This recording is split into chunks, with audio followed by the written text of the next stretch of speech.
que é pior, ser escravizado ou ser abandonado para morrer em uma ilha deserta? Parece um daqueles dilemas impossíveis de resolver, mas para um grupo de pessoas no século XVIII, essa não foi uma escolha teórica, foi uma realidade cruel. Em 1761, um navio mercante francês partiu de Madagascar rumo à Ilha Maurício. A bordo, 60 pessoas que haviam sido sequestradas e escravizadas. Mas o que deveria ser apenas mais uma travessia se transformou em um pesadelo, quando o navio naufragou em um pedaço de terra perdido, no meio do oceano. E o pior, essa foi apenas a primeira tragédia. A história começa com o Utile, um navio mercante francês, comandado pelo capitão Jean de Lafargue. No dia 17 de novembro de 1760, ele fez uma escala em Madagascar para reabastecer suprimentos antes de seguir viagem para a Ilha Maurício. Mas essa parada não foi apenas para pegar água e comida. Aproveitando o momento, Fargue decidiu capturar 60 homens e mulheres negros, transformando-os em escravizados, para vender em seu destino final. Era um negócio lucrativo e cruel, muito comum na época, só que essa carga humana nunca chegaria ao mercado. No meio da viagem, durante uma noite escura e traiçoeira, o Utile bateu violentamente contra os recifes de coral de uma ilha minúscula e inóspita, hoje conhecida como Ilha Tromelin. O impacto foi catastrófico. O navio começou a afundar rapidamente, deixando sua tripulação e os escravizados em pânico. A situação era desesperadora. Ao amanhecer, 121 tripulantes brancos e os 60 escravizados estavam presos naquele pedaço de areia, cercado por água por todos os lados. Mas o pior ainda estava por vir. Imagine ficar preso em uma ilha deserta, sem comida, sem abrigo e sem nenhuma certeza de que alguém vai te resgatar. Foi exatamente essa a realidade enfrentada pelos mais de 180 sobreviventes do naufrágio. A ilha Tromelin não era exatamente um paraíso tropical. Era um banco de areia com menos de 2 quilômetros de extensão, poucas palmeiras e nenhum recurso natural. O grupo sabia que, se ficassem ali por muito tempo, morreriam de fome ou sede. A única solução: construir um novo barco com os destroços do naufrágio. Durante 2 meses, os sobreviventes trabalharam sem parar, usando os materiais que conseguiram recuperar do Utile. Cada pedaço de madeira, cada prego, cada vela era reaproveitado. Mas foi então que veio a traição. Quando a embarcação finalmente ficou pronta, o capitão e os tripulantes decidiram partir sozinhos. Alegaram que não havia espaço suficiente para todos e que a comida não duraria a viagem inteira. E assim, diante dos olhos desses piratas dos escravizados, o barco improvisado partiu desaparecendo no horizonte. Naquele momento, os 60 escravizados recuperaram sua liberdade, mas não da forma que imaginavam. Agora eles estavam por conta própria. E a pergunta era: como sobreviver em um lugar onde tudo parecia querer matá-los? Sozinhos e abandonados, os escravizados agora enfrentavam um desafio quase impossível. Sobreviver em uma ilha sem água potável, sem comida e sem ferramentas. Nos primeiros dias, a fome e a sede foram cruéis, mas aos poucos eles começaram a se adaptar. Conseguiram coletar ovos de aves marinhas, pegar caranguejos e improvisar redes de pesca com fibras naturais.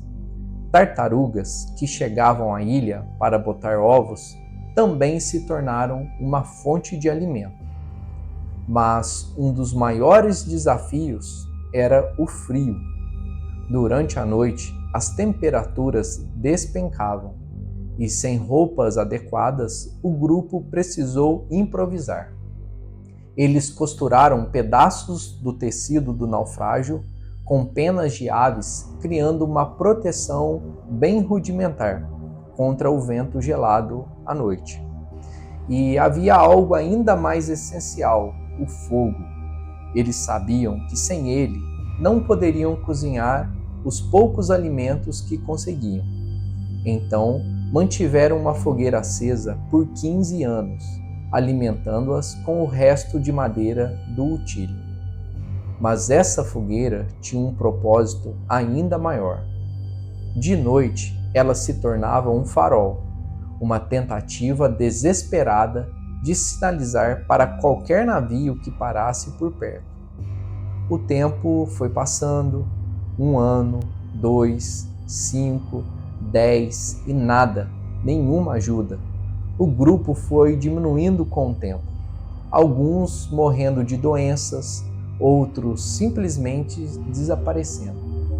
Até que 15 anos depois, o navio finalmente viu a chama no meio do oceano.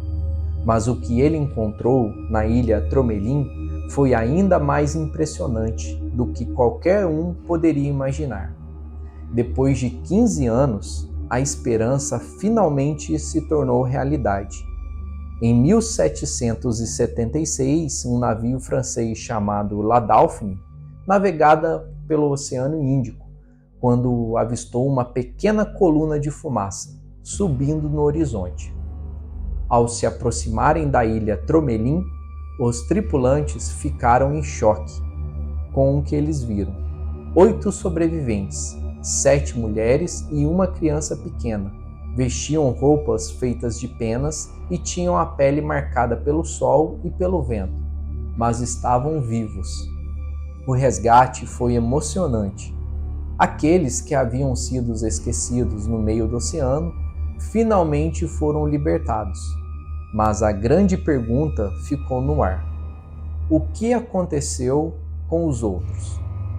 Dos 60 escravizados originais, apenas 8 pessoas foram encontradas. Alguns pesquisadores acreditam que muitos morreram ao longo dos anos, devido à fome e a doenças. Outros podem ter tentado construir pequenas embarcações e fugido para o mar, apenas para nunca mais serem vistos. O mistério permanece, mas uma coisa é certa: aqueles 8 sobreviventes provaram que, mesmo nas piores condições possíveis, o ser humano é capaz de lutar para continuar existindo. Só que a história da ilha Tromelin ainda não terminou. A história da ilha Tromelin poderia ter sido esquecida, mas o destino quis que ela se tornasse um símbolo da brutalidade da escravidão e da resiliência do ser humano. No século XXI, arqueólogos franceses organizaram expedições para Tromelin e encontraram vestígios deixados pelos escravizados, utensílios improvisados, restos de fogueiras e até os abrigos rudimentares que construíram. As descobertas ajudaram a entender como eles sobreviveram por 15 longos anos, completamente isolados.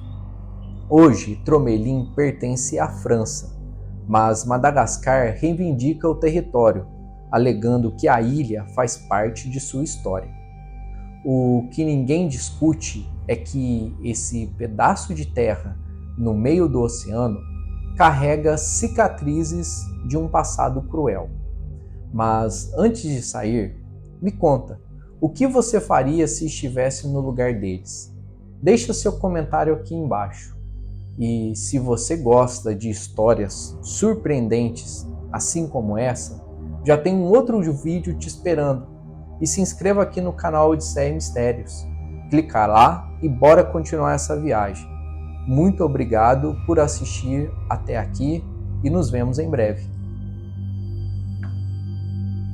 Obrigado por assistir ao vídeo até o final e junte-se a nós para mais Odisseias e Mistérios, onde exploramos fatos fascinantes e histórias incríveis.